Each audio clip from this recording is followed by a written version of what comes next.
Hello guys,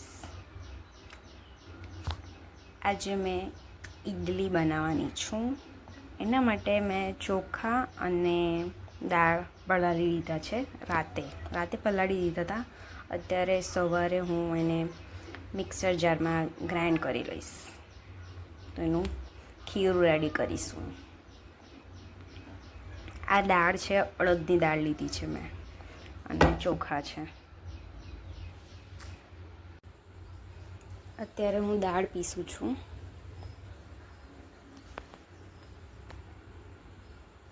guys, આ દાળને મેં પીસી લીધી છે. હવે હું ચોખાને પીસી લઉં છું. એમાં થોડું પાણી એડ કરવાનું પીસતી વખતે. ગાઈસ, જો આપણું બેટર રેડી થઈ ગયું છે મસ્ત.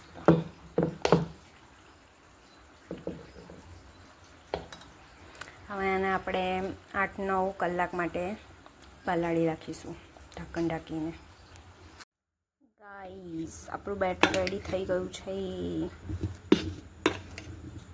આપણે બનાવીશું ઈડલી.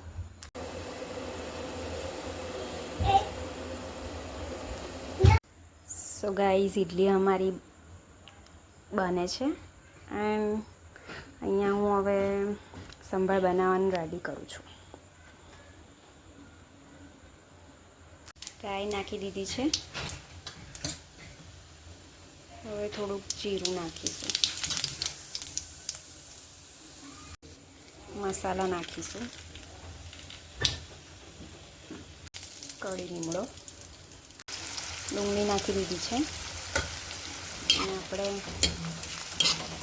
શેકાવા દઈશું બરાબર.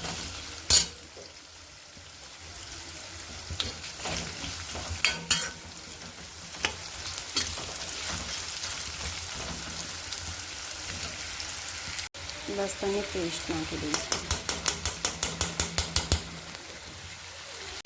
હવે આપણે આમાં ટામેટું નાખી દઈશું.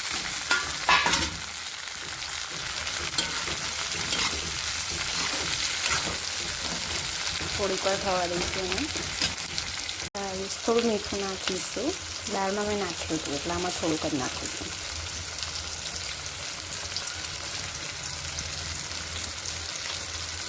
થોડી હળદર, પછી થોડું મરચું નાખીશું.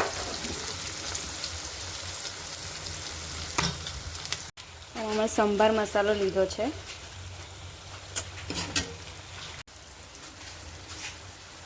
ધાણા જીરું. મેં સબ્જી લઈ લીધી છે અલગ અલગ. અમે સરગવાની સિંગ લીધી છે, રીંગણ લીધા છે, બટાકા લીધા છે, ગાજર લીધા છે. આટલી વેજીટેબલ લીધા છે મેં.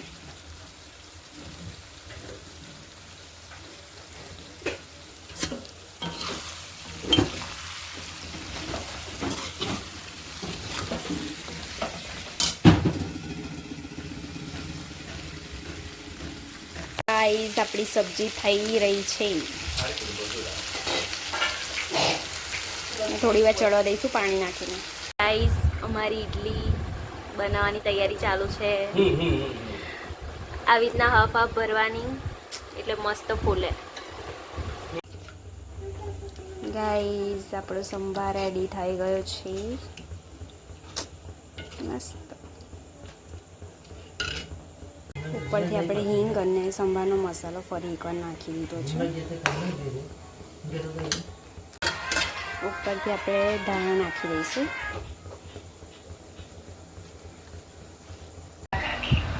ગાઈસ, મસ્ત ઈડલી બની ગઈ છે. અમારી ઈડલી સંભાર રેડી થઈ ગયું છે.